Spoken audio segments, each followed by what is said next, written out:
세계 시장이 발칵 뒤집혔습니다. AI, 배터리, 반도체, 모든 산업의 시선이 단 한 나라를 향하고 있기 때문이죠. 지도 위의 그 작은 나라가 지금 조용히 세계의 판도를 바꾸고 있습니다. 이제 일본은 마음이 급합니다. 20년 전만 해도 상상조차 못했을 겁니다. 도쿄의 경제계는 지금 발칵 뒤집혀 있습니다. 단지 체면의 문제가 아닙니다. 수치가 너무 명확하니까요. 삼성전자 반도체 점유율 75%, 하이닉스 AI 메모리 세계 1위, 한국 배터리 3사, 글로벌 시장 점유율 52%. 그런데 말입니다. 그 나라는 이제 일본을 의식하지 않습니다. 비교하지도 바라보지도 않습니다. 그리고 그 사실이 일본을 가장 불안하게 만들고 있죠. 도대체 어떤 이유로 이토록 무섭게 성장한 걸까요? 그 잠재력은 이제 세계 경제의 균형과 흐름을 완전히 갈아엎은 수준입니다. 그 나라는 바로 대한민국입니다. 지금부터 그 놀라운 현장 속으로 들어가 보시죠. 미국에서 날아온 충격적인 이야기 바로 시작합니다. 그리고 지금 어디에서 시청하고 계신지 댓글로 남겨주세요. 여러분의 이야기도 듣고 싶습니다.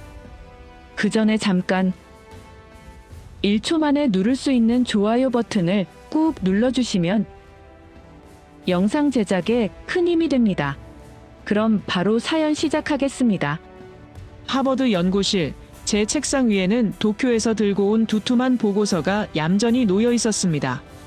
창밖으로는 보스턴 특유의 차분한 계절빛이 번져 있었지만 제 머릿속은 아직도 멀리 떨어진 그곳에 머물러 있었어요. 도쿄였습니다. 안녕하세요. 저는 로얄 리처드라고 합니다. 하버드에서 아시아 산업 정책을 연구하고 있는 교수죠. 얼마 전 저는 노무라 본사 52층 회의실에 있었습니다. 그날 제가 목격한 광경은 제 오랜 연구 인생 전체를 뒤흔들 만큼 강렬했어요. 그 순간 저는 직감했습니다. 역사는 때로 예고 없이 방향을 틀고 그 전환점은 이렇게 조용히 찾아온다는 것을요. 몇 달 전 도쿄 미나토구 노무라 본사 52층 회의실, 일본 경제계를 움직이는 핵심 인물 15명이 긴급히 소집되었습니다. 모두의 표정은 먹구름처럼 드리워져 있었어요. 나카무라 본부장이 두툼한 보고서를 탁 내려놓으며 말했죠. TSMC가 밀린다는 게 말이 되느냐고요. 숨소리조차 아까운 정적이 흐른 뒤 앞자리에 앉아있던 미우라 켄지 교수가 조용히 입을 열었습니다. 놀랍게도 한국 기업이라고요. 그리고 그 이름은 SK 하이닉스라고 했습니다. 다시금 얼어붙은 듯한 10초의 침묵이 회의실을 가득 메웠고 저는 그 방의 구석에 앉아 있었습니다. 그때의 공기는 얼음장보다도 차가웠어요. 회의가 끝난 뒤 저는 혼자 남아서 그 보고서를 천천히 펼쳐봤습니다. 표지에는 붉은 글씨로 긴급 분석이라는 도장이 선명하게 찍혀 있었고 첫 페이지를 넘기자 충격적인 숫자가 제 눈앞에 나타났습니다. SK 하이닉스 목표주가 55만 원에서 84만 원으로 상향 조정, 무려 53%나 올린 겁니다. 노무라는 전 세계 투자은행 중에서도 가장 신중하고 보수적인 것으로 유명한 곳이에요. 그들이 이렇게까지 과감하게 목표가를 끌어올렸다는 건 단 하나를 의미했습니다. 이건 예측이 아니라 이미 확정된 미래였던 겁니다. 다음 페이지에는 더욱 놀라운 전망이 적혀 있었는데 2026년 영업이익 99조 원, 2027년 128조 원이라는 숫자였어요. 저는 잠시 숨을 멈추고 그 숫자를 다시 한번 확인했습니다. 영업이익입니다. 매출이 아니에요. 순수하게 회사에 남는 돈이 128조라는 얘기였습니다. 그런데 말입니다. 여기서 정말 중요한 게 뭔지 아십니까? 바로 이 엄청난 돈이 어디서 나오느냐 하는 겁니다. 보고서에는 HBM이라는 단어가 계속 반복되어 나왔어요. 처음 듣는 분들께 쉽게 설명드리자면 이렇습니다. 인공지능을 사람의 뇌에 비유해 볼까요? 아무리 뛰어난 뇌를 가졌어도 산소와 영양분이 공급되지 않으면 생각할 수 없죠. HBM 메모리는 바로 인공지능의 혈관입니다. 챗GPT든 자율주행차든 인공지능 로봇이든 모든 것이 작동하려면 엄청난 양의 데이터를 초고속으로 처리해야 하는데 HBM이 바로 그 데이터를 인공지능 칩에 쉴 새 없이 공급하는 역할을 합니다.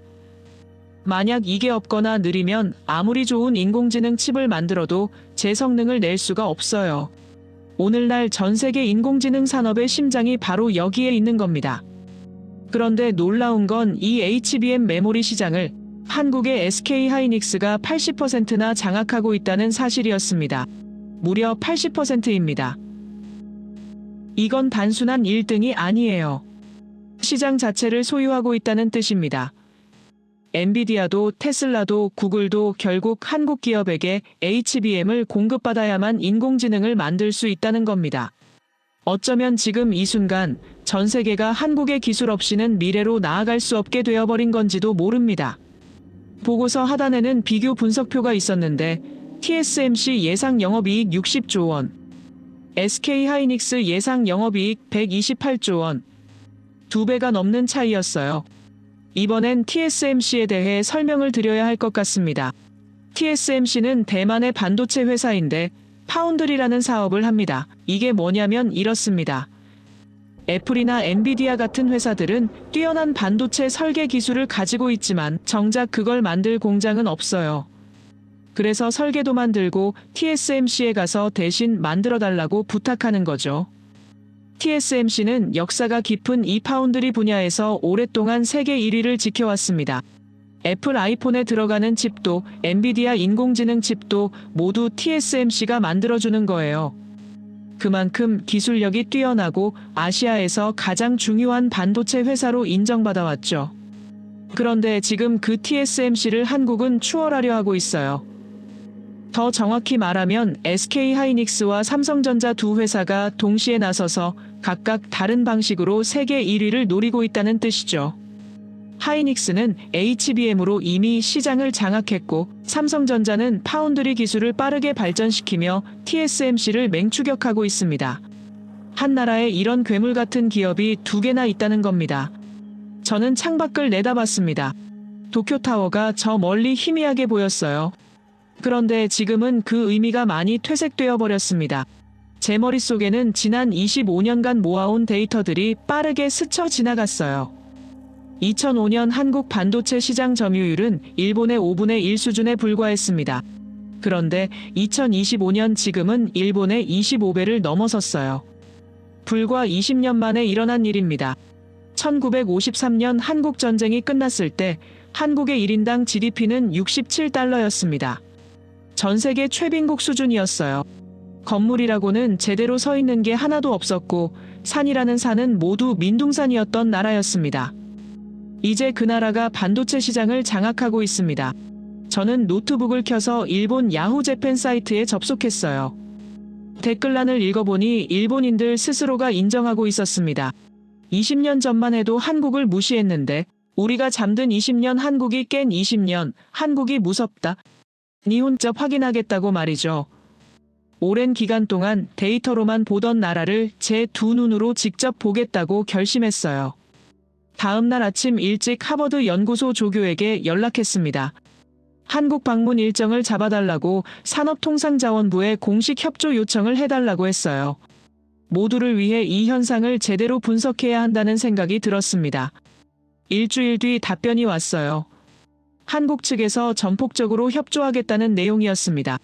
가이드, 연구원까지 배정해주겠다고 했어요. 저는 비행기 표를 끊었습니다. 목적지는 인천이었어요. 제가 그곳에서 본 것은 데이터를 훨씬 뛰어넘는 현실이었습니다. 도쿄에서 인천까지는 얼마 걸리지 않는 시간이었어요. 짧은 비행이었지만 그 시간 동안 제 머릿속은 계속해서 노무라 보고서의 숫자들을 되짚고 있었어요. 창밖으로 동해의 푸른 바다가 내려다 보였고 이윽고 한반도의 해안선이 시야에 들어왔습니다. 저는 그 순간 묘한 기대감을 느꼈어요. 25년간 데이터로만 보던 나라를 이제 직접 두 눈으로 확인하게 되는 겁니다. 인천공항에 도착했습니다. 도착 게이트를 지나자 한 청년이 손을 들어 저를 반겼습니다. 깔끔한 정장 차림에 밝은 미소를 띤 사람이었어요. 이윤호 연구원이었습니다. 한국산업기술평가원 소속이라고 했어요. 그는 유창한 영어로 인사를 건넸고 제 짐을 받아들며 차가 준비되어 있다고 말했습니다. 주차장으로 향하는 길에 그가 설명했어요. 이 공항이 2005년에 개항했을 때만 해도 세계는 반신반의했다고, 한국 같은 나라가 이런 규모의 허브 공항을 제대로 운영할 수 있을지 의문이었다는 겁니다.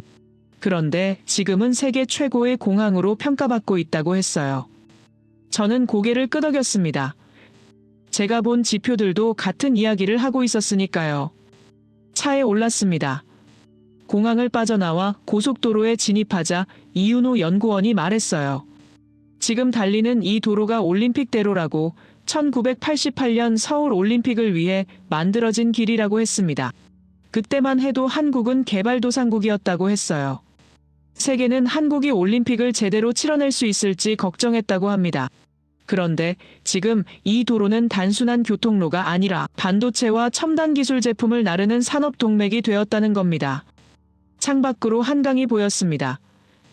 강변을 따라 고층 빌딩들이 끝없이 이어져 있었어요. 한국 경제가 폭발적으로 성장하면서 도시 전체가 빠르게 변하고 있다는 겁니다. 그의 말투에는 자부심이 묻어났어요. 하지만 결코 과장하거나 자랑하는 느낌은 아니었습니다. 그저 사실을 담담히 전달하는 톤이었어요. 저는 그 태도가 마음에 들었습니다. 이건 단순한 게 켜져 있었어요. 이건 마치 잠들지 않는 거대한 생명체 같았습니다. 공장 입구에 도착했습니다. 보안 절차를 거쳐 안으로 들어가자 깔끔하게 정돈된 복도가 나타났어요. 이윤호 연구원이 설명했습니다. 먼저 방진복을 입어야 한다고, 클린룸은 먼지 하나도 허용하지 않는 공간이라고 했어요. 탈의실에서 방진복으로 갈아입었습니다. 머리부터 발끝까지 완전히 덮는 옷이었어요. 거울을 보니 제 모습이 우주비행사 같았습니다. 클린룸 입구 앞에 섰습니다. 문이 열리자 충격적인 광경이 펼쳐졌어요. 축구장 수십 개를 합쳐놓은 듯한 거대한 공간이었습니다. 천장은 높았고 온갖 설비들이 질서정연하게 배치되어 있었어요.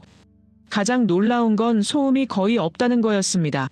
이렇게 거대한 공장이 돌아가는데도 조용했어요. 이윤호 연구원이 설명했습니다. 모든 공정이 자동화되어 있다고, 사람의 손이 직접 닿는 부분은 거의 없다고 했어요. 생산 라인을 따라 걸었습니다. 로봇 팔들이 정밀하게 움직이며 웨이퍼를 옮기고 있었어요. 각 단계마다 모니터에 데이터가 실시간으로 표시되고 있었습니다. 온도, 습도, 압력 모든 것이 컴퓨터로 제어되고 있었어요. 이윤호 연구원이 말했습니다. 저기 보이는 게 HBM 생산 라인이라고, 저 안에서 인공지능의 심장이 만들어진다고 했어요. 저는 그 순간 깨달았습니다. 이건 단순한 공장이 아니라 미래를 만드는 곳이라는 것을요. 투어가 끝나고 회의실로 이동했습니다. 테이블 위에는 자료들이 놓여 있었어요. TSMC와 SK 하이닉스의 비교 분석 자료였습니다. 제가 도쿄에서 본 노무라 보고서와 같은 내용이었어요.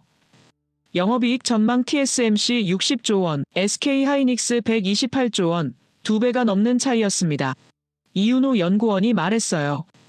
이게 가능한 이유는 HBM 때문이라고, 인공지능 시대가 본격화되면서 HBM 수요가 폭발적으로 증가하고 있다고 했습니다. 그런데 SK 하이닉스는 이 분야에서 이미 압도적 기술력을 확보했고 경쟁사들은 따라오지 못하고 있다는 겁니다. 저는 창밖을 내다봤습니다. 이제 해가 떠오르고 있었어요. 공장 단지 전체가 아침 햇살을 받아 빛나고 있었습니다. 이윤호 연구원이 조용히 말했어요. 교수님, 이건 회사가 아니라 국가의 의지라고, 한국은 자원도 없고 땅도 좁지만 포기하지 않는 사람들이 있다고 했습니다. 저는 고개를 끄덕였어요. 제가 지난 25년간 데이터로 본 것을 이제 눈으로 확인한 겁니다. 이 공장은 24시간 돌아간다. 멈추지 않는 나라였습니다. 2000 공장 투어가 끝나고 이윤호 연구원이 말했습니다. 근처에 숙소를 잡아뒀다고, 오늘은 좀 쉬시고 내일 아침 일찍 서산으로 했어요. 저는 고개를 끄덕였습니다. 사실 새벽부터 움직여서 피곤하기도 했고 무엇보다 오늘 본 것들을 정리할 시간이 필요했거든요. 느끼는 순간들을 곱씹어보며 하루를 마무리했습니다. 다음 날 아침 로비에서 만났습니다. 이윤호 연구원이 커피를 건네며 말했어요. 오늘 목적지는 충남 서해안 쪽이라고 했습니다. 이천을 벗어나 고속도로에 진입하자 창밖으로 한국의 전원 풍경이 펼쳐지기 시작했어요. 논밭과 작은 마을들이 이어졌고 이윤호 연구원이 말했습니다. 충남 서산은 원래 농업과 수산업이 주요 산업이었다고 말이에요. 그런데 2000년대 중반부터 기술 산업이 들어서면서 완전히 달라졌다고 했어요. 차창밖 풍경을 보며 이윤호 연구원의 설명이 이어졌습니다. 2000년대 초반만 해도 한국 배터리 산업은 이제 막 걸음마를 떼는 수준이었다고 했어요. 그런데 전기차 시대가 본격화되면서 배터리 수요가 폭발적으로 증가했고 한국 기업들은 그 기회를 놓치지 않았다는 겁니다. LG화학은 당시 배터리 소재 매출이 1조 7천억 원 수준이었는데 2030년까지 21조 원으로 키우겠다는 목표를 세웠다고 했어요. 12배 성장입니다. 이렇게까지 과감한 목표를 세울 수 있었던 건 기술력에 대한 확신이 있었기 때문이라고 했습니다. 이윤호 연구원의 설명에 따르면 당시 한국 기업들은 양극재, 음극재, 분리막 전해질 등 배터리 핵심 소재 전 분야에 투자를 쏟아부었다고 해요. 특히 양극재는 배터리 성능을 결정하는 핵심인데 생산 원가의 40% 이상을 차지할 정도로 중요하다고 했습니다. 결국 누가 더 좋은 양극재를 만드느냐가 배터리 경쟁력을 결정한다는 겁니다. LG화학은 2026년까지 한국, 중국, 유럽, 미국에서 사각 생산 체제를 구축했고 양극재 생산 능력을 26만 톤까지 확대했다고 했어요. 전 세계에 흩어진 거점들이 동시에 움직이며 공급망을 안정화시킨 겁니다. 고속도로를 달리며 이윤호 연구원이 계속 설명했습니다. 당시 변수가 하나 있었다고 말하며 원자재 가격이 천정부지로 치솟았다는 겁니다. 배터리의 필수적인 리튬 가격이 2021년 2월 톤당 9,000달러에서 1년 만에 5만 5천 달러까지 6배나 급등했다고 했어요. 발칵 뒤집힐 상황이었죠. 게다가 러시아 우크라이나 전쟁까지 터지면서 니켈과 알루미늄 같은 핵심 광물 수급에도 빨간 공장 단지들이 보이기 시작했어요. 이윤호 연구원이 저쪽을 가리키며 말했습니다. LG에너지솔루션 서산 스마트 메가팩토리라고요. 오늘날 저곳에서 전 세계 프리미엄 전기차에 들어가는 배터리가 생산된다고 했어요. 공장 규모가 상상을 초월했습니다. 축구장 50개를 합쳐놓은 것 같은 크기였어요. 공장 입구에 도착했습니다. 보안 절차를 거쳐 안으로 들어가자 안내 담당자 김영준 팀장이 반겼어요. 간단한 브리핑을 받고 생산 라인으로 향했습니다. 이천 하이닉스와 마찬가지로 여기도 방진복을 입어야 했어요. 생산 라인에 들어서자 거대한 기계들이 쉴 새 없이 움직이고 있었습니다. 배터리 셀을 만들고 조립하고 검사하는 모든 과정이 자동화되어 있었어요. 담당자의 설명에 따르면 이곳에서 생산되는 건 3원계 배터리라고 했습니다. 니켈, 코발트, 망간을 양극재로 사용하는 방식이라고 했어요. 이윤호 연구원이 쉽게 설명해 줬습니다. 전 세계 배터리 시장은 크게 두 가지로 나뉜다고 말이죠. 중국도 만드는 LFP 배터리와 한국은 만드는 3원계 배터리라고 했어요. 중국 배터리는 싸고 빨리 만들 수 있지만 무겁고 성능이 떨어진다고 합니다. 마치 저그러시처럼 물량으로 승부하는 방식이라고 했어요. 반면 한국 배터리는 가볍고 성능이 월등하지만 만들기가 까다롭고 가격도 비싸다고 했습니다. 그래서 전기차 시장에서는 중국 배터리가 한때 빠르게 성장했다고 해요. 그런데 상황이 완전히 바뀌고 있다고 했습니다. 우린 천천히 회의실로 이동했습니다. 테이블 위에는 자료들이 놓여 있었어요. 한국 배터리 3사가 체결한 계약 목록이었습니다. 제 눈을 의심했어요. 세계 상위권을 달리고 있는 자동차 브랜드 페라리가 SK온과 람보르기니가 삼성 SDI와 포르쉐가 LG에너지솔루션과 계약을 맺었다는 내용이었습니다. 이건 단순한 계약이 아니었어요. 전 세계 최고의 슈퍼카 브랜드들이 한국 배터리를 선택했다는 겁니다.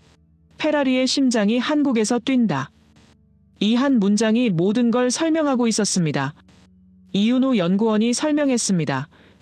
슈퍼카는 성능에 타협하지 않는다고, 조금이라도 무겁거나 출력이 떨어지면 절대 채택하지 않는다고 했어요. 그런 브랜드들이 한국 배터리를 선택했다는 건 기술력을 완벽하게 인정받았다는 뜻이라고 했습니다. 게다가 더 중요한 이유가 있다고 했어요. 바로 휴머노이드 로봇 시장 때문이라고 했습니다. 전기차는 덩치가 크니까 배터리 넣을 공간이 충분하죠. 그런데 사람 모양의 로봇은 다르다고 했어요. 배터리를 넣을 공간이 제한적이고 순간 고출력도 필요하다고 합니다. 결국 작고 가볍고 성능 좋은 배터리가 필수라는 겁니다. 이윤호 연구원이 자료를 넘기며 말했습니다. 2030년까지 휴머노이드 로봇 시장은 전기차 시장의 50배 규모로 성장할 거라고, 작고 가볍고 성능 좋은 배터리가 필수인 시장이라고 했어요. 결국 그 거대한 미래 시장을 한국이 장악하게 될 거라고 했습니다. 로봇이 걷는 길 위엔 메이드 인 코리아가 새겨질 겁니다. 저는 그 순간 깨달았어요. 한국이 장악한 건 단순히 배터리 시장이 아니라 미래 전체라는 것을요. 투어가 끝나고 밖으로 나왔습니다. 해가 중천에 떠 있었어요. 이윤호 연구원이 웃으며 말했습니다. 교수님 배고프시죠? 서산은 배터리만 유명한 게 아니라고, 꽃게도 전 세계에서 최고라고 했어요. 차를 타고 시내로 향했습니다. 작은 골목 안쪽에 위치한 꽃게탕 전문점이었어요. 들어가자 커다란 꽃게들이 수조에서 움직이고 있었습니다. 주문을 하고 기다리자 곧 김이 모락모락 나는 꽃게탕이 나왔어요. 한 입 떠먹는 순간 감탄이 나왔습니다. 국물이 진하고 깊었어요. 꽃게살은 탱탱하고 달았습니다. 이윤호 연구원이 말했습니다. 서산 사람들은 최고가 아니면 만족하지 않는다고, 배터리도 그렇고 꽃게도 그렇다고 했어요. 저는 그 순간 이해했습니다. 한국인들은 모든 것에서 최고를 추구한다. 타협하지 않는 완벽주의가 배터리 기술력의 비밀이었던 겁니다. 꽃게탕을 먹으며 이윤호 연구원이 조용히 말했어요. 교수님 내일은 울산으로 간다고, 거기서 KTX를 타고 이동할 거라고 했습니다. 저는 고개를 끄덕였습니다. 한국의 여정은 이제 시작에 불과했어요. 서산에서의 일정을 마치고 다음 날 아침, 우리는 울산으로 이동을 시작했습니다. 창밖으로 한국의 풍경이 빠르게 지나갔습니다. 들판과 산들이 이어졌어요. 이윤호 연구원이 자리에 앉아 울산에 대해 미리 설명해드리고 싶다고 했어요. 저는 고개를 끄덕이며 그의 말에 귀를 기울였습니다. 이윤호 연구원이 화면을 보여주며 말했어요. 울산에 가면 SK온이라는 회사를 방문하게 된다고, 이건 단순한 회사가 아니라 한국 산업 역사의 축소판 같은 곳이라고 했습니다. 그의 설명에 따르면 SK온의 뿌리는 1962년으로 거슬러 올라간다고 했어요. 당시 한국 정부가 미국 걸프 오일과 합작해서 대한석유공사를 세웠다고 합니다. 한국 전쟁이 끝난 지 10년도 안 된 시점이었어요. 나라 전체가 폐허였고 석유 한 방울 나지 않는 땅이었죠. 그런데 그때 한국은 정유 공장을 짓기로 결심했다고 합니다. 모두가 미친 짓이라고 했다고 해요. 석유도 없는 나라가 정유 공장을 짓는다는 게 말이 되느냐는 겁니다. 이윤호 연구원이 계속 설명했습니다. 1966년 울산의 첫 정유 공장이 완성되었다고, 당시 전 세계는 반신반의했다고 해요. 그런데 그 공장은 성공했고 한국 산업화의 심장이 되었다고 합니다. 1980년 걸프가 철수한 뒤 선경그룹이 인수하면서 민간 기업이 되었고 1982년 유공이라는 이름으로 바뀌었다고 했어요. 그때부터 본격적으로 해외 석유 시추 개발에 나섰다고 합니다. 1984년 예멘 마리부 유전이 시작이었다고 했어요. 저는 고개를 끄덕이며 들었습니다. 역사가 깊은 회사라는 게 느껴졌어요. 이윤호 연구원의 설명이 이어졌습니다. 1997년 유공은 SK라는 이름으로 다시 태어났다고, 그리고 2000년대 들어서 새로운 도전을 시작했다고 합니다. 바로 배터리 사업이었어요. 당시만 해도 석유 회사가 배터리를 만든다는 게 이상하게 들렸다고 해요. 그런데 SK는 미래를 봤다고 합니다. 화석 연료 시대가 끝나고 전기 시대가 온다는 걸 알았던 겁니다. 이윤호 연구원이 화면을 넘기며 말했습니다. 2011년 SK 이노베이션 체제가 출범하면서 사업을 재편했다고, 배터리 사업부를 키우기 시작했다고 해요. 그런데 순탄하지만은 않았다고 합니다. 2021년 미국에서 큰 소송을 당했다고 했어요. LG와의 기술 분쟁이었습니다. 미국 무역위원회가 SK 배터리 수입을 10년간 금지한다는 판결을 내렸다고 해요. 발칵 뒤집힐 상황이었죠. 회사가 무너질 수도 있는 위기였다고 합니다. 그런데 SK는 포기하지 않았다고 이윤호 연구원이 말했어요. 협상을 통해 합의를 이끌어냈고 소송을 마무리했다고 합니다. 그리고 같은 해 배터리 사업부를 완전히 분리해서 SK온이라는 독립회사로 만들었다고 해요. 결국 위기를 기회로 바꾼 겁니다. 저는 감탄했어요. 이건 단순한 사업 전략이 아니라 생존 본능이었습니다. 기차는 계속 남쪽으로 달렸습니다. 이윤호 연구원이 말했어요. 교수님, 어쩌면 이게 한국 기업들의 가장 큰 특징일지도 모른다고, 위기를 만나면 더 강해진다는 거라고 했습니다. 저는 창밖을 바라보며 생각했어요. 지난 며칠간 본 것들이 머릿속을 스쳐 지나갔습니다.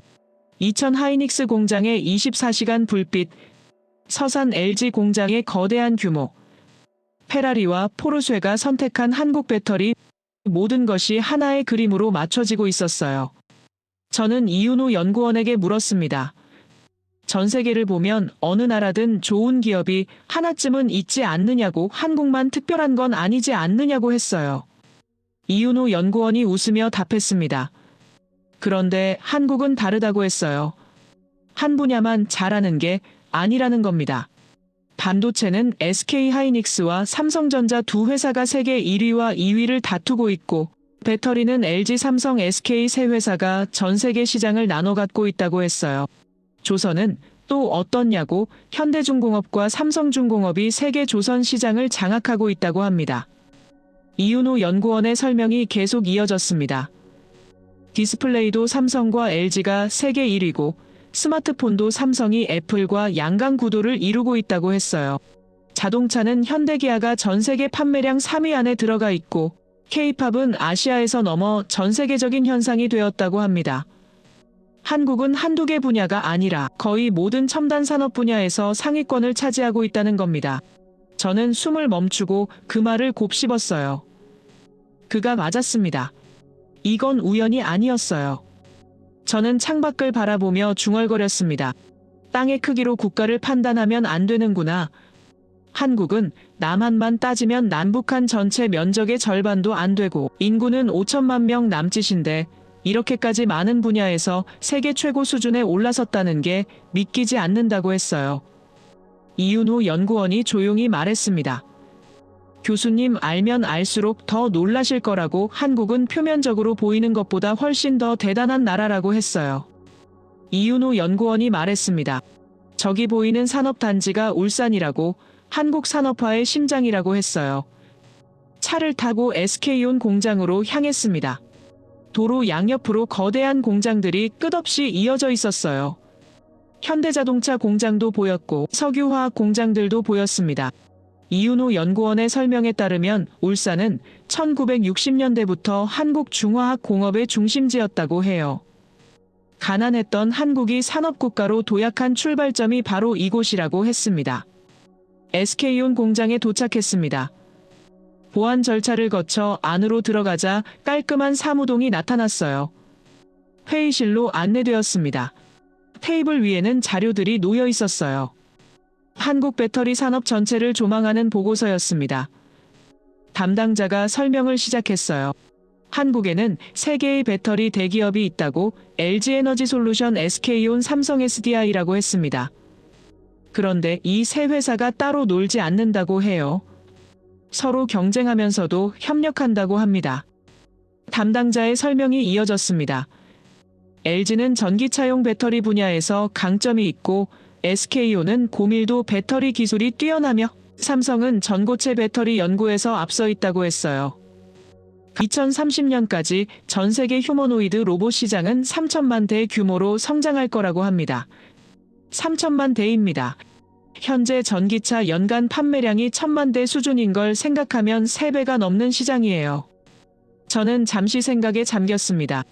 이천 하이닉스에서 본 HBM 메모리가 인공지능의 두뇌라면, 여기 배터리는 인공지능의 심장입니다. 로봇이 움직이려면 두 가지가 모두 필요해요. 그런데 그 두 가지를 한국이 다 쥐고 있는 겁니다. 저는 그 순간 전율을 느꼈어요.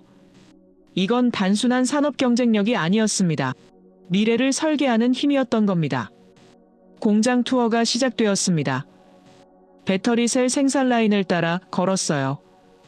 거대한 기계들이 정밀하게 움직이며 배터리를 조립하고 있었습니다. 이윤호 연구원이 설명했어요. 저기 보이는 배터리가 로봇용 고밀도 배터리라고, 같은 크기에서 기존 배터리보다 30% 더 많은 에너지를 저장할 수 있다고 합니다.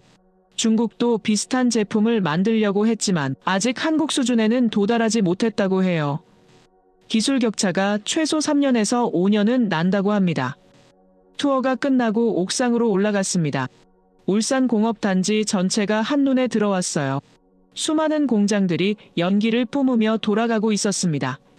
이건 단순한 경제성장 이야기가 아니었습니다. 인간 의지의 승리였던 겁니다. 울산에서의 일정을 마치고 다음 날 서울로 향했습니다. 이윤호 연구원이 말했습니다. 삼성전자 이야기를 해드리고 싶다고 말이죠. 저는 고개를 끄덕였어요. 사실 지금까지 하이닉스와 배터리 회사들을 봤지만 삼성전자는 아직 제대로 보지 못했거든요. 이윤호 연구원이 화면을 보여주며 설명하기 시작했습니다. 삼성전자는 1983년 경기도 용인 기흥에 첫 반도체 공장을 세웠다고, 64KB D램 개발로 시작했다고 해요. 역사가 깊은 회사였습니다. 그의 설명에 따르면 삼성전자는 그 이후로 계속 확장해 왔다고 합니다. 1999년 화성에 공장을 세웠고 2015년에는 평택에 세계 최대 규모의 반도체 생산 라인을 착공했다고 해요. 2017년 가동을 시작했고 지금은 P1, P2, P3 라인이 모두 운영 중이라고 합니다.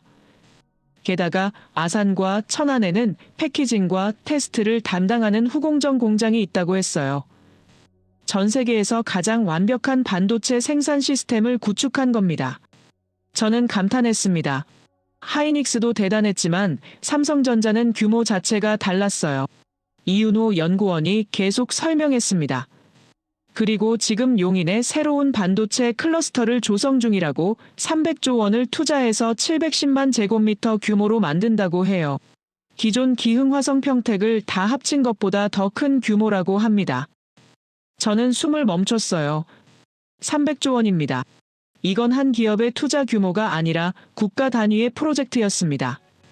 그런데 이윤호 연구원이 말했어요. 삼성전자가 최근 몇 년간 조금 어려웠다고, HBM 분야에서 하이닉스에 뒤처졌고 주가도 한때 4만 원대까지 떨어졌다고 합니다. 사람들이 4만 전자라고 부를 정도였다고 해요. 그런데 상황이 완전히 바뀌었다고 합니다. 6개월 만에 하이닉스와의 기술 격차를 절반으로 줄였다고 해요.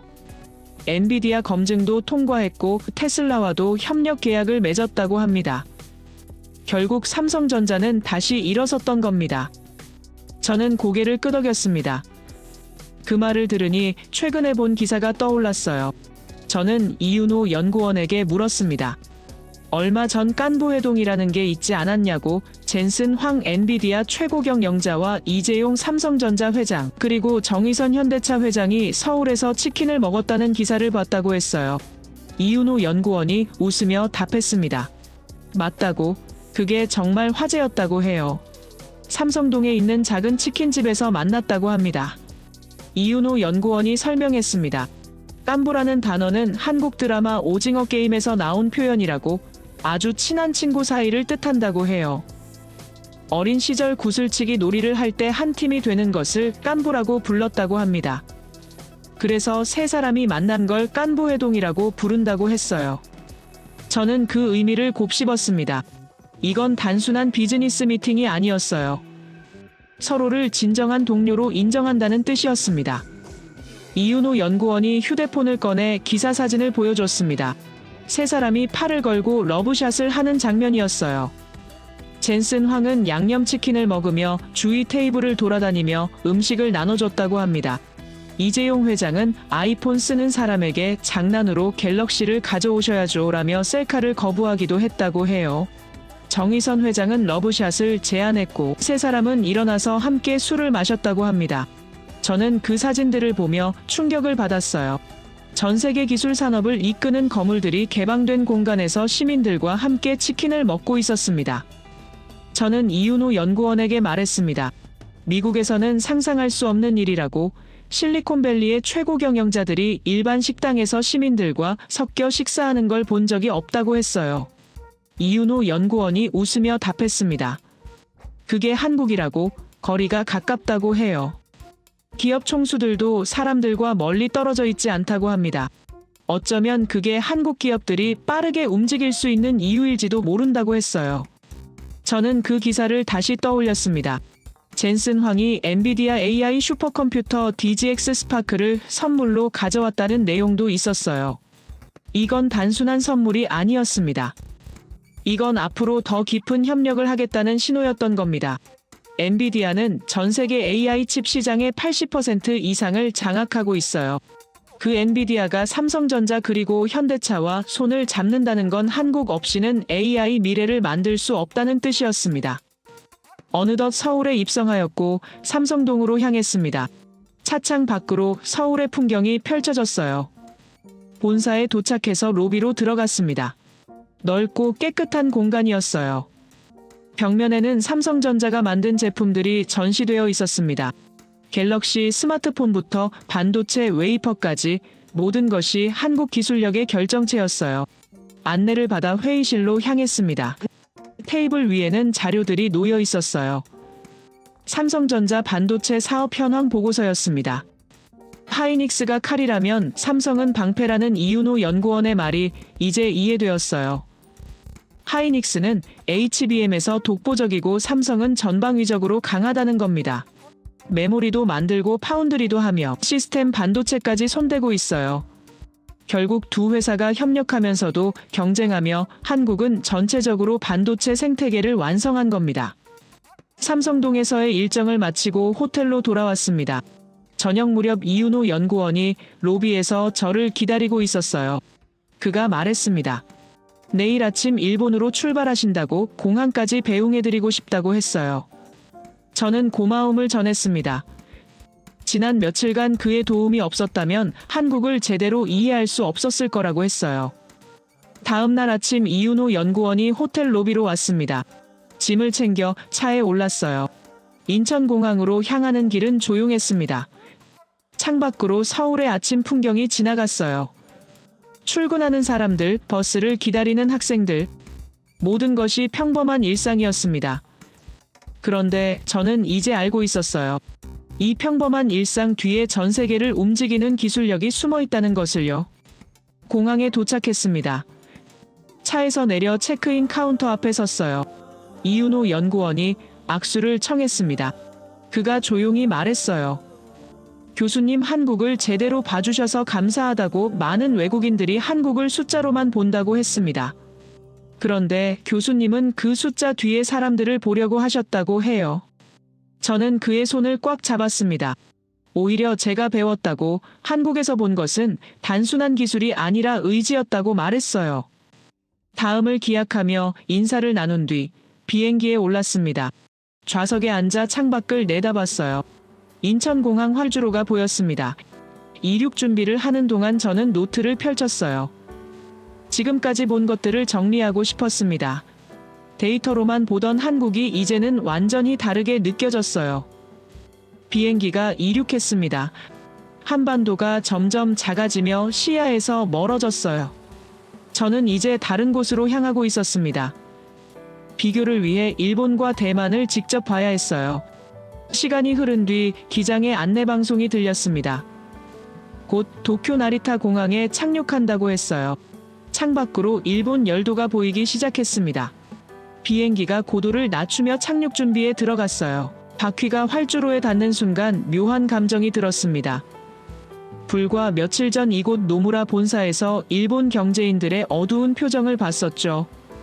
이제 그 이유를 직접 확인하러 온 겁니다. 공항을 빠져나와 택시를 탔습니다. 도쿄 시내로 향했어요. 차창 밖으로 일본의 풍경이 펼쳐졌습니다. 정돈된 거리, 질서정연한 교통, 모든 것이 선진국의 모습이었어요. 그런데 뭔가 달랐습니다. 서울에서 느꼈던 역동성이 여기선 느껴지지 않았어요. 차분하고 안정적이지만 동시에 정체된 듯한 느낌이었습니다. 호텔에 체크인하고 방으로 올라갔습니다. 짐을 풀고 노트북을 켰어요. 일본 경제 관련 최근 기사들을 검색했습니다. 첫 번째로 눈에 들어온 건 아사히 신문 특집 기사였어요. 제목이 충격적이었습니다. 일본의 20년 실기, 한국의 20년 도약 기사를 읽어내려갔습니다. 내용은 더 충격적이었어요. 일본 스스로가 인정하고 있었습니다. 한국에게 추월당했다는 것을요. 기사는 구체적으로 분석하고 있었습니다. 1990년대 일본 반도체 점유율은 50%를 넘었다고, 그런데 2020년대 지금은 3%로 추락했다고 해요. 반면 한국은 75%를 장악하고 있다고 합니다. 20배 이상 차이였어요. 저는 화면을 응시했습니다. 이건 단순한 추월이 아니었어요. 완전한 역전이었습니다. 다음 날 일정을 본격적으로 시작했습니다. 먼저 도시바 본사가 있는 지역으로 향했어요. 택시 기사에게 자연스럽게 도시바 이야기를 물어봤습니다. 그는 한숨을 쉬며 답했어요. 도시바는 이제 예전 같지 않다고, 구조조정이 계속되고 있다고 합니다. 건물 앞에 도착했습니다. 한때 일본 전자산업의 자존심이었던 회사였어요. 그런데 지금은 간판마저 빛이 바래 보였습니다.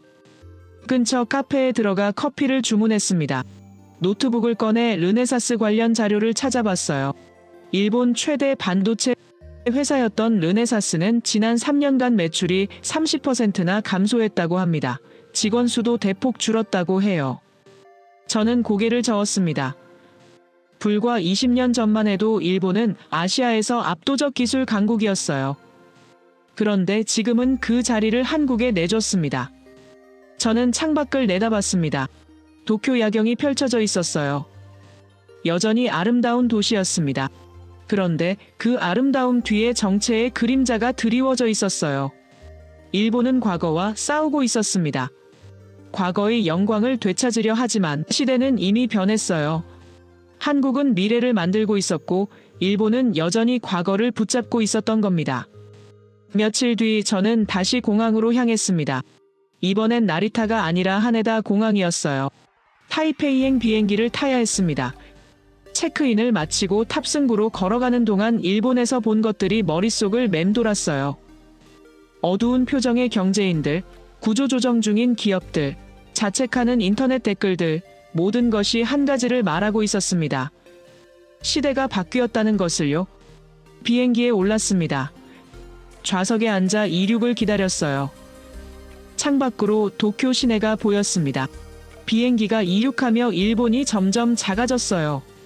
이제 대만으로 향하고 있었습니다. TSMC의 본거지였어요. 전 세계 파운드리 시장의 60% 이상을 장악한 거대 기업이 있는 곳입니다. 그런데 그곳에서도 한국의 그림자가 드리워지고 있다는 소식을 들었어요. 직접 확인하고 싶었습니다. 얼마 후 기장의 안내방송이 들렸습니다. 곧 타이페이 타오위안 공항에 착륙한다고 했어요. 비행기가 고도를 낮추며 대만 섬이 시야에 들어왔습니다. 착륙했습니다. 공항을 빠져나와 시내로 향하는 차에 올랐어요. 타이페이는 일본과 또 달랐습니다. 더 작고 밀집된 느낌이었어요. 차가 신주 과학산업단지 쪽으로 향했습니다. TSMC 본사가 있는 곳이었어요. 다음 날 TSMC 본사 근처를 둘러봤습니다. 거대한 건물이 서 있었어요. 여전히 위용을 자랑하고 있었습니다. 그런데 내부 사정은 달랐다는 소식을 들었어요. 인력 유출이 심각하다고 합니다. 특히 핵심 엔지니어들이 한국으로 떠나고 있다고 해요. 유출률이 15%에 달한다고 합니다. 역대 최고 수치라고 했어요. 저는 근처 카페에 앉아 대만 언론 기사들을 검색했습니다. 한 기사가 눈에 들어왔어요. TSMC도 하이닉스 따라잡기 불가능. 제목부터 충격적이었습니다. 기사 내용을 읽어봤어요. HBM 분야에서 한국 기업들이 이미 넘사벽 수준에 올라섰고 TSMC가 아무리 노력해도 기술 격차를 좁힐 수 없다는 분석이었습니다. 저는 한숨을 쉬었어요. 대만도 인정하고 있었습니다. 한국의 기술력을요? 며칠간 타이페이에 머물며 여러 사람들을 만났습니다. 반도체 업계 관계자들, 학계 교수들 모두 비슷한 이야기를 했어요. 솔직히 말하면 한국 성장 속도가 너무 빠르다고 따라갈 수가 없다고 합니다. 장 위안 기술 고문은 조용히 말했습니다.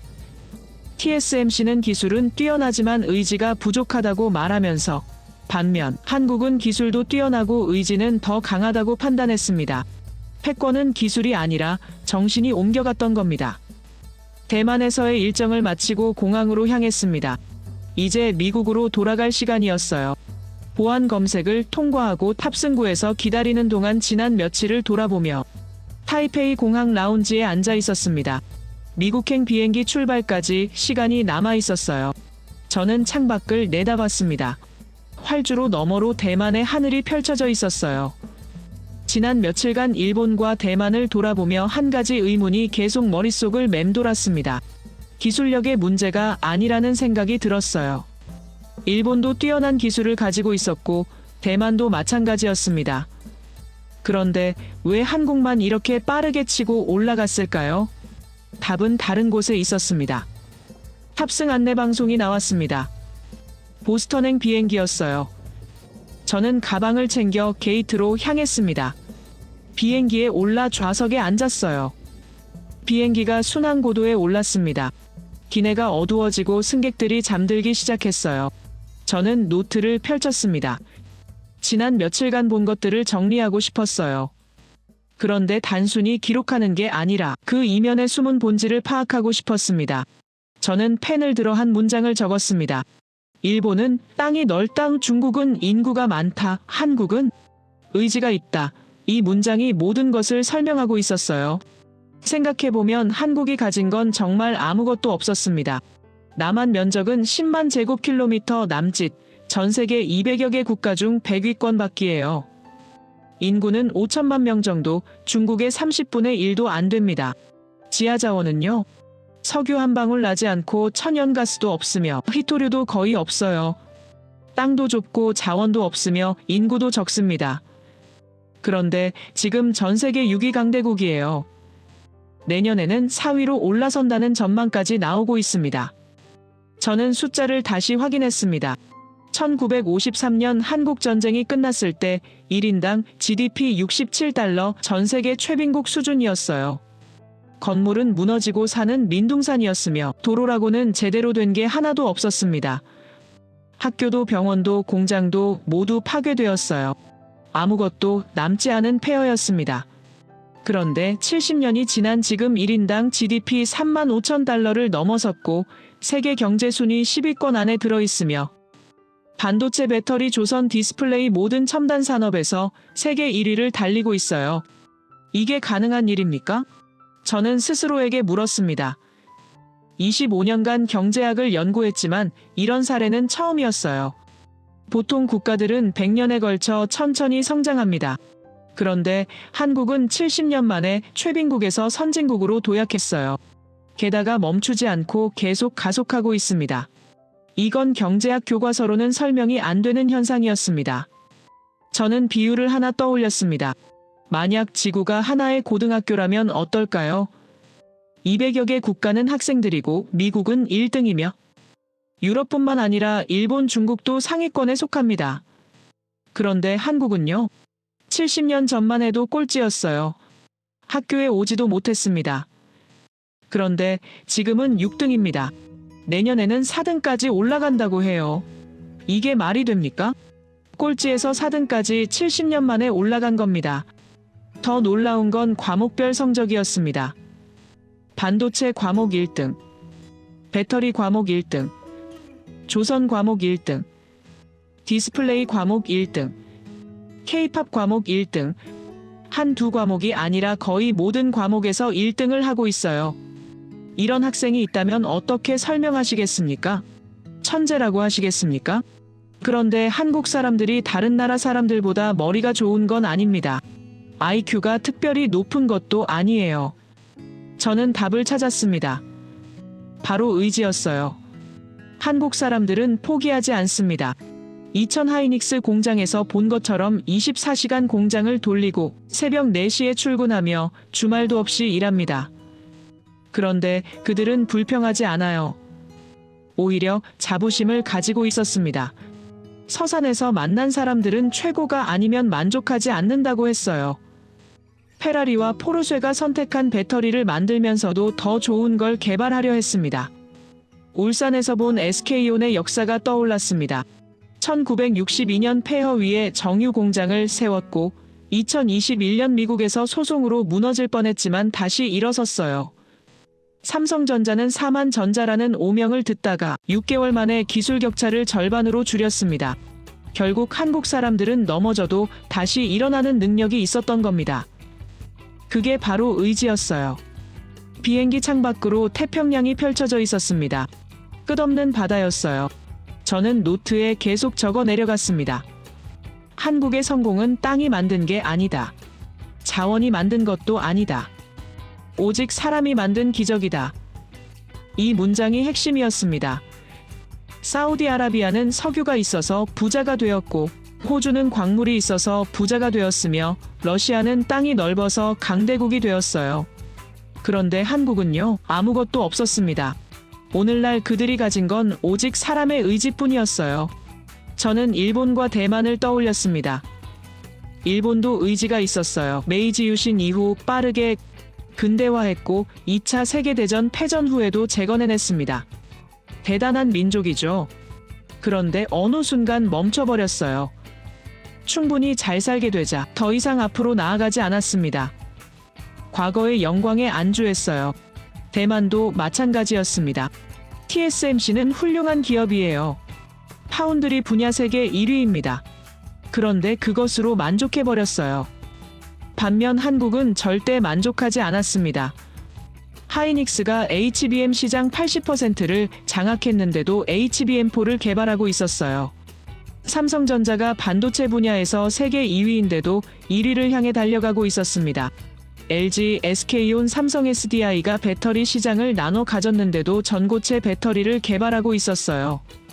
이건 욕심이 아니었습니다. 생존 본능이었던 겁니다. 저는 깨달았습니다. 한국 사람들은 멈추는 순간 죽는다는 걸 알고 있어요.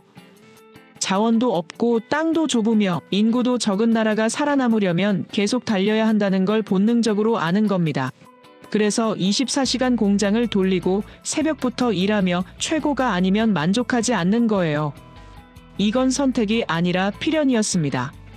노트에 또 다른 문장을 적었습니다. 일본은 과거를 자랑한다. 대만은 현재를 지킨다. 한국은 미래를 만든다. 이 대비가 모든 것을 설명했어요. 일본은 메이지 유신을 이야기하고 전후 재건을 자랑합니다. 그런데 그게 60년 전 이야기예요. 대만은 TSMC를 자랑하고 반도체 강국임을 강조합니다. 그런데 그게 현재의 이야기일 뿐이에요. 한국은요? HBM4 전고체 배터리 3나노 파운드리 모두 미래의 이야기입니다. 아직 오지 않은 시장을 선점하려 하고 있어요. 비행기가 계속 서쪽으로 날아가고 있었습니다. 몇 시간이 흐른 뒤 기내식이 나왔어요. 저는 식사를 하며 생각했습니다. 하버드로 돌아가면 학생들에게 이 이야기를 해야겠다고. 강의 주제는 이미 정해졌어요. 의지의 대륙 한국, 땅도 자원도 인구도 아닌 오직 의지로 만든 나라. 그게 한국이라고 가르쳐야겠다고 생각했습니다. 식사를 마치고 노트북을 꺼냈습니다. 강의 개요를 작성하기 시작했어요. 첫 번째 강의는 명함이 없는 나라로 시작하기로 했습니다. 1953년 한국은 국제사회에 명함을 내밀 수 없었어요. 왜냐하면 명함이 없었기 때문입니다. 아무것도 가진 게 없었거든요. 그런데 70년이 지난 지금 한국의 명함에는 뭐라고 적혀 있습니까? 반도체 1위, 배터리 1위, 조선 1위, 디스플레이 1위, K-팝 열풍, 세계 6위 강대국. 이게 다 명함에 적힌 내용입니다. 두 번째 강의는 25년간 데이터를 받고 인간을 만났다로 정했습니다. 저는 25년간 숫자만 믿고 살았어요. 데이터는 거짓말하지 않으니까요. 그런데 한국에서 깨달았습니다. 숫자 뒤에는 사람이 있다는 것을요. 새벽 4시에 일어나는 사람, 24시간 공장을 지키는 사람, 최고가 아니면 만족하지 않는 사람, 그 사람들이 숫자를 만들어낸 겁니다. 세 번째 강의는 200개국 중 6위, 이건 기적이 아니라 의지다로 하기로 했어요. 전 세계 200여 개 국가가 있습니다. 그중 6위입니다. 상위 3%예요. 그런데 70년 전에는 최하위였어요. 이걸 어떻게 설명하시겠습니까? 기적이라고 하시겠습니까? 그런데 저는 다르게 봅니다. 기적은 우연히 일어나는 거예요. 한국의 성공은 우연이 아니었습니다. 철저히 계획되고 실행된 의지의 결과였어요. 네 번째 강의는 일본은 100년 역사가 깊은, 중국은 14억 인구, 한국은 7천만 의지로 정했습니다. 일본은 메이지 유신부터 150년 역사를 자랑합니다. 중국은 14억 인구를 내세워요. 그런데 한국은요, 7천만 명밖에 안 됩니다. 인구로 치면 19위예요. 역사로 치면 분단국가입니다.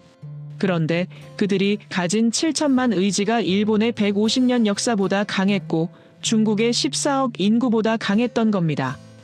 다섯 번째 강의는 한국은 작은 나라가 아니다. 의지의 대륙이다로 마무리하기로 했습니다. 사람들은 한국을 작은 나라라고 부릅니다. 면적으로 보면 맞는 말이에요. 그런데 영향력으로 보면요, 작지 않습니다. 전 세계 스마트폰의 3분의 1이 한국 기술로 만들어지고 전기차 배터리의 절반이 한국에서 나오며 AI 칩의 80%가 한국 메모리를 사용해요. 세계는 한국 없이 미래를 만들 수 없게 되었습니다. 이게 작은 나라입니까? 강의 마지막 문장도 정했습니다. 세계는 지금 한국의 이야기를 배워야 한다. 이 문장으로 끝내고 싶었어요. 한국은 더 이상 연구 대상이 아닙니다. 배워야 할 모델이에요. 개발도상국들은 한국을 보며 희망을 얻을 수 있고 선진국들은 한국을 보며 정체를 깨뜨릴 방법을 배울 수 있습니다. 결국 한국의 이야기는 모두를 위해 필요한 이야기였던 겁니다. 긴 비행 끝에 보스턴 로건 공항이 보이기 시작했습니다. 비행기가 고도를 낮추며 착륙 준비에 들어갔어요. 바퀴가 활주로에 닿는 순간 저는 확신했습니다. 이번 강의가 제 학자 인생에서 가장 중요한 강의가 될 거라고 입국 심사를 마치고 공항을 빠져나왔습니다. 차가운 보스턴의 공기가 얼굴을 스쳤어요. 집 도착, 일주일 후 정비를 마친 뒤 수업이 시작되었습니다. 하버드 경제학부 대형 강의실, 200명이 넘는 학생들이 자리를 가득 메우고 있었어요. 제가 문을 열고 들어서자 학생들이 조용해졌습니다. 저는 교단에 올라 가방을 내려놓고 학생들을 바라봤어요. 다양한 국적의 얼굴들이 보였습니다. 미국 학생, 유럽 학생, 아시아 학생, 전 세계에서 모인 인재들이었어요. 칠판에 분필로 크게 적었습니다. 한국이 어떻게 해냈는가? 학생들이 노트를 펼쳤어요. 저는 천천히 입을 열었습니다. 여러분, 오늘부터 우리는 한 나라의 기적을 연구할 겁니다. 1953년 폐허에서 시작해 70년 만에 전 세계 6위 강대국으로 올라선 나라. 그 나라의 이름은 대한민국입니다. 라고 말하자 뒤쪽에 앉은 학생이 손을 들었습니다. 마이클이라는 학생이었어요. 교수님, 그럼 일본은 어떻게 된 건가요? 일본도 전후 재건에 성공한 나라 아닙니까? 저는 고개를 끄덕였습니다. 좋은 질문이라고. 마이클, 내가 생각하기에 일본과 한국은 앞으로 어떻게 변할 것 같나요? 마이클이 잠시 생각하더니 답했습니다. 둘 다 선진국이니까 비슷하게 성장하지 않을까요? 저는 미소를 지었습니다. 그렇게 보일 수도 있다고, 그런데 실제로는 완전히 다른 길을 가고 있다고 했어요. 새로운 슬라이드를 띄웠습니다. 일본과 한국의 비교표였어요. 저는 설명하기 시작했습니다. 일본은 1990년대 반도체 시장 점유율 50%를 자랑했습니다. 그런데 오늘날은요, 3%로 추락했어요. 반면 한국은 같은 기간 10%에서 75%로 올라섰습니다. 25배 차이입니다.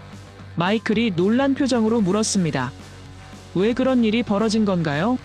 저는 칠판에 두 문장을 나란히 적었습니다. 일본은 과거를 자랑한다. 한국은 미래를 만든다. 돌아서서 설명했어요. 일본은 메이지 유신을 이야기하고 전후 재건을 자랑합니다. 그런데 그게 60년 전 이야기예요. 과거에 머물러 있는 겁니다. 반면 한국은요.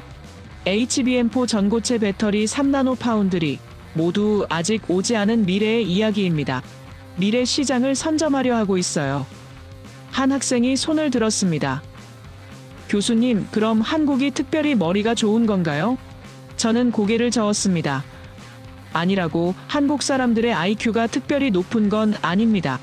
그런데 그들에게는 다른 게 있어요. 의지입니다. 칠판에 크게 적었습니다. 한국은 의지가 자원보다 크다는 뜻이었어요. 마이클이 다시 손을 들었습니다. 교수님, 그럼 한국의 비밀은 의지라는 건가요? 저는 고개를 끄덕였습니다. 정확하다고 말했죠. 그런데 왜 의지가 그렇게 강한지 아느냐고 물었어요. 마이클이 고개를 저었습니다. 저는 설명했습니다. 한국은 가진 게 아무것도 없기 때문입니다. 새로운 슬라이드를 띄웠습니다. 한국 지도와 함께 숫자들이 나타났어요. 저는 설명했습니다. 남한 면적 10만 제곱킬로미터, 전 세계 200여 개 국가 중 100위권 바뀝니다. 인구 5천만 명, 중국의 30분의 1도 안 돼요. 지하 자원은요? 석유 한 방울 나지 않고 천연가스도 없으며 희토류도 거의 없습니다. 땅도 좁고 자원도 없으며 인구도 적어요. 저는 칠판으로 걸어가 큰 글씨로 적었습니다. 일본은 100년 역사가 깊은, 중국은 14억 인구, 한국은 7천만 의지. 돌아서서 학생들을 바라봤어요. 일본은 메이지 유신부터 150년 역사를 자랑합니다. 중국은 14억 인구를 내세워요. 그런데 한국은요? 7천만 명밖에 안 됩니다. 그런데 그들이 가진 7천만 의지가 일본의 150년 역사보다 강했고 중국의 14억 인구보다 강했던 겁니다. 한 학생이 물었습니다.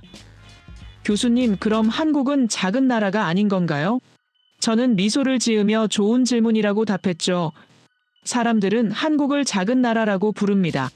면적으로 보면 맞는 말이에요. 그런데 영향력으로 보면요. 전혀 작지 않습니다. 새로운 슬라이드를 띄웠어요. 전 세계 스마트폰의 3분의 1이 한국 기술로 만들어지고 전기차 배터리의 절반이 한국에서 나오며 AI 칩의 80%가 한국 메모리를 사용합니다. 저는 칠판에 마지막 문장을 적었습니다. 한국은 작은 나라가 아니다. 의지의 대륙이다. 학생들이 그 문장을 노트에 받아 적었어요. 저는 계속했습니다.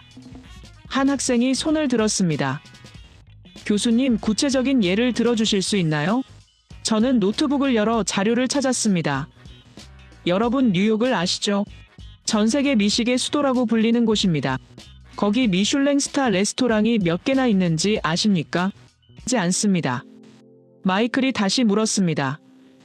교수님, 그럼 다른 나라들도 한국처럼 할 수 있을까요? 저는 잠시 생각했습니다. 그리고 답했어요. 가능은 합니다. 그런데 쉽지 않을 겁니다. 왜냐하면 한국의 성공은 단순히 정책이나 자본의 문제가 아니기 때문입니다. 문화이고 정신이며 생존 본능이에요. 70년간 멈추지 않고 달려온 결과입니다. 저는 서울 야경 사진을 띄웠습니다. 학생들이 화면을 응시했어요. 저는 조용히 말했습니다. 여러분, 이 사진을 잘 보십시오. 70년 전 이곳에는 아무것도 없었습니다. 건물도 없었고 도로도 없었으며 전기도 들어오지 않았어요. 그런데 지금은 전 세계에서 가장 밝은 도시 중 하나가 되었습니다. 이게 바로 의지의 힘입니다. 저는 마지막 슬라이드를 띄웠습니다. 세계는 지금 한국의 이야기를 배워야 한다.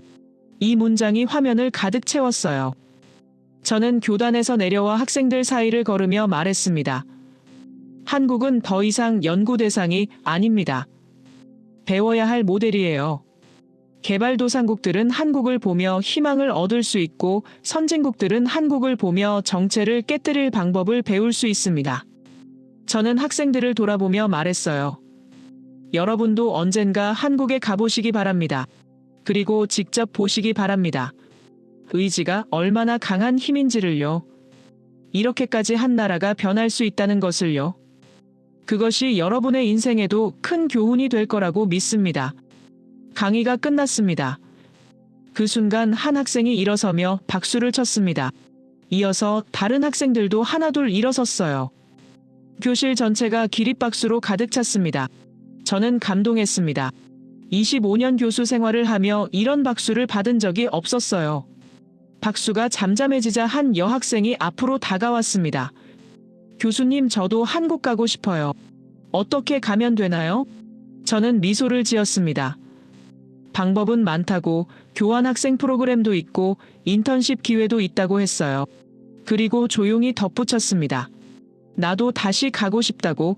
그 학생이 웃으며 고개를 끄덕였습니다. 학생들이 하나둘 강의실을 빠져나갔어요. 이 강의를 듣는 학생들 중 누군가는 한국에 갈 겁니다. 그리고 직접 볼 겁니다. 의지가 만든 기적을요. 그들이 돌아와서 또 다른 누군가에게 이야기할 겁니다. 한국이 얼마나 놀라운 나라인지를요. 그렇게 한국의 이야기는 계속 퍼져나갈 겁니다. 전 세계로 말이에요. 학교 건물을 나서자 차가운 밤바람이 불었습니다.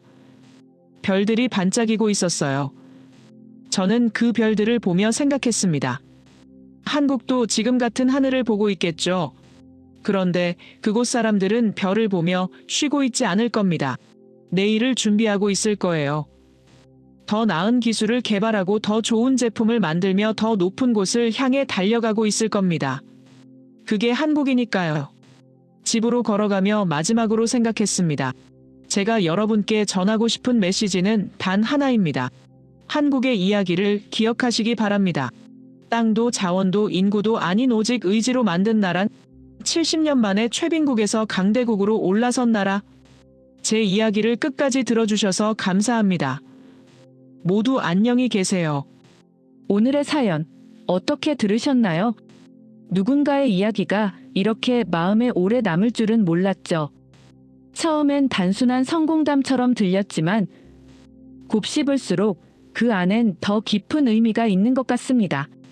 누구나 힘든 순간이 있고 주저앉고 싶을 때가 있지만 결국 우리를 앞으로 나아가게 하는 건 포기하지 않는 마음 아닐까요? 환경이 어렵든 여건이 부족하든 결국 길을 만드는 건 사람의 의지라는 걸 다시 한번 느끼게 되네요. 지금도 어딘가에서 묵묵히 자신만의 길을 걷고 있을 누군가를 떠올리게 되는 그런 이야기였습니다. 여러분은 이 이야기를 어떻게 느끼셨나요? 여러분의 생각을 아래 댓글에 남겨주세요. 그리고 감동적인 사연을 주변 사람들과 공유하고 함께 이야기 나눠보세요. 지금까지 감동을 담아 여러분께 진심을 전하는 감동담기였습니다. 오늘 하루도 행복한 하루 보내세요.